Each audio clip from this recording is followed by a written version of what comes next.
So here we are, on the road again. My girlfriend and I wanted to go to the Japanese garden in Hasselt. And as we were planning the trip, we stumbled upon something new. They were organizing a new Japanese festival right in front of the Japanese garden. There would be food, cosplay, karaoke and stores. They already had us at food. Our expectations weren't high, since this was the first edition, but we wanted to see the garden, so it would be a nice extra.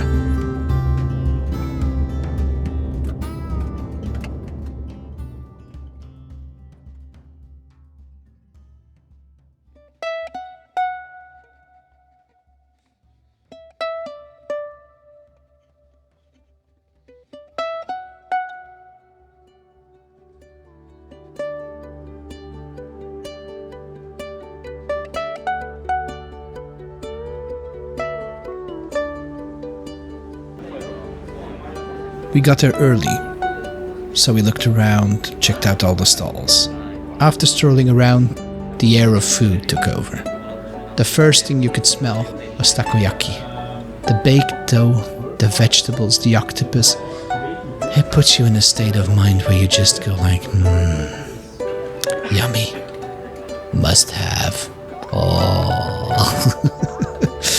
But then the smell of noodles, ramen, okonomiyaki took over, and yeah, you know where this ends. Approximately 10 hours later. So after we battled our food babies, it was time for a stroll. And that's when we headed to the Japanese garden. I didn't film much. I did, however, take plenty of pictures. The stroll made me feel nostalgic. I started thinking about when Japan first came into my life. During a summer holiday when I was 12, the weather was horrible. I still think that it had been raining for weeks. So a friend and I were really bored. And he suggested, how about we go rent some movies? He suggested his video store, and I was like, yeah, sure, I'm up for something new. The video store was much smaller than the one I was used to, but it was about the same. It had a rack with new movies, comedies, horror, thriller, and then I saw it. In the back there was a rack with the name manga above it. And mind you, these were not the mangas that we know these days. These were Japanese anime, distributed by the company Manga. At that time there was no internet, so I didn't know the difference. So I stood there, looking at all these covers. So I took the first movie off the shelf, which attracted me, paid for it.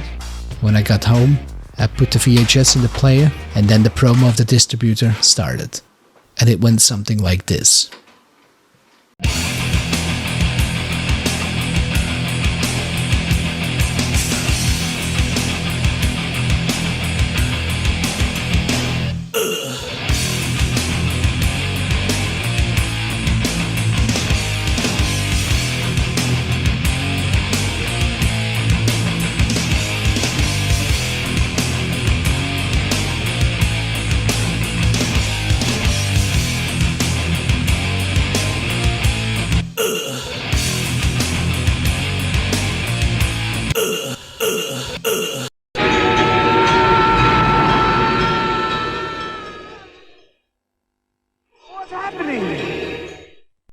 The movie I had picked was Wicked City. I have added some footage, which I sped up, but it's basically because I want to show you what my young brain saw that day. My brain exploded. This was animation, but this wasn't Disney or Looney Tunes. I had never seen anything like this before. I didn't know this existed, and I had just discovered a secret spot where they had plenty. The next two movies I rented was Akira and Urotsuko Doji. The latter, YouTube won't allow me to show footage, but Akira was also mind-blowing. But this way of animation and storytelling changed me forever. I have never drawn in a manga style, but the messaging did seep into me. This influenced some of my choices in later life, where I went for a degree in animation. I'm glad to see animes bigger and stronger than ever. In some ways, it has lost its edge from the 90s, but their storytelling is still some of the best in the world. Today's illustration is a wink towards the past. It is actually me drawing in an anime style. It is me recognizing the strong influence anime has had on me. The shock of Wicked City, the adult themes and the colors, the fluent animation and the loss of control in Akira, the masterful storytelling of Watanabe in Cowboy Bebop, and Miura's Berserk, which I saw as a 90s anime series.